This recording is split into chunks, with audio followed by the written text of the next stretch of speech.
ಕಾಂಗ್ರೆಸ್ನ ಸರ್ಕಾರ ಇತ್ತು ಇಲ್ಲಿ ಲೋಕಸಭೆ ಚುನಾವಣೆಯಲ್ಲಿ, ಇವ್ರದ್ದೇ ಎಲ್ಲ ರಿಟರ್ನಿಂಗ್ ಆಫೀಸರ್ಸ್ ಇದ್ದಂಥದ್ದು. ಇಂಥ ಸಂದರ್ಭದಲ್ಲೂ ಕೂಡ ಮತಕಳ್ಳತನ ಮಾಡಲಿಕ್ಕೆ ಅಧಿಕಾರಿಗಳು ಅಟೆಂಪ್ಟ್ ಮಾಡ್ತಾರಾ? ಸರ್, ಇದು ದೊಡ್ಡ ಷಡ್ಯಂತ್ರ ಸರ್.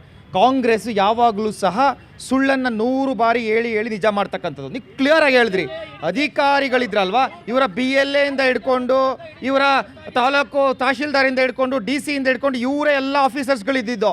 ಇವ್ರು ಹಿಡಿಯಂಗಿದ್ದೀರ ಮತಗಳ್ಳತನ ಆಗಿದ್ರೆ ಇವ್ರಿಗೆ ತಾಕತ್ತಿದ್ರೆ ಸಸ್ಪೆಂಡ್ ಮಾಡಲಿ. ಇವತ್ತು ನೀವೆಲ್ಲ ಮತಗಳ್ಳತನ ಮಾಡಿದ್ರಿ, ನೀವೆಲ್ಲ ತಪ್ಪು ರಿಪೋರ್ಟ್ ಕೊಟ್ಟಿದ್ದೀರಿ ಅಂತ ಸಸ್ಪೆಂಡ್ ಮಾಡಲಿ. ಸರ್, ಈ ದೇಶದಲ್ಲಿ ಮತಗಳ್ಳತನ ಆಗಿದ್ರೆ ಅದು ಕಾಂಗ್ರೆಸ್ಸಿಂದ. ಯಾಕ್ರಿ?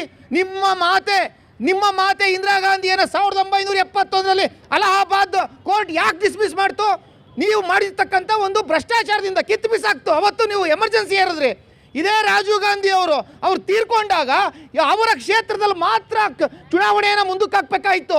ಆ ಒಂದು ಕನಿಕರವನ್ನು ಬಳಸ್ಕೋಬೇಕು ಅಂತೇಳಿ ಇಡೀ ದೇಶದಲ್ಲಿ ಮುಂದಕ್ಕೆ ಹಾಕೋದ್ರಿ. ಮತ್ತು ಅದ್ರ ಜೊತೆಗೆ ಸರ್, ಇವರ ಪರಮೇಶ್ವರ್ ಅವರೇ ಹೇಳಿದ್ದಾರೆ, ಸುಮಾರು 60 ವರ್ಷಗಳಿಂದ ರೂಮ್ನಲ್ಲಿ ಕುತ್ಕೊಂಡು ಕುಟ್ಟಿ ಓಟ್ ಹಾಕ್ಸ್ಕೊಂಡಿದೀವಿ ಅಂತೇಳಿ. ಯಾರು ಸ್ವಾಮಿ? ಇವರ ಅಜ್ಜಿ, ಇವರ ತಾತ, ಇವರ ಅಪ್ಪ, ಇವರ ಅಮ್ಮ ಗೆದ್ದಿದ್ ಹೆಂಗೆ? ರೂಮ್ನಲ್ಲಿ ಕುತ್ಕೊಂಡು ಗುದ್ದಿ ಓಟ್ ಹಾಕ್ಸ್ಕೊಂಡಿದ್ದ. ಇವರ ತೇಜಸ್ವಿ ಯಾದವ್ ಹೇಳಿದ್ರಲ್ಲ ಸರ್, ನಂದು ಓಟೇ ಆಗಿಲ್ಲ ಬಿಹಾರದಲ್ಲಿ ಅಂತ. ನಾಚಿಕೆ ಆಗ್ಬೇಕು ಆ ವ್ಯಕ್ತಿಗೆ. 2 ಕಡೆ ಓಟ್ ಇಟ್ಕೊಂಡಿದ್ದಾರೆ ಸರ್, 2 ಕಡೆ ಓಟ್ ಇಸ್ಕೊಂಡಿದ್ದಾರೆ.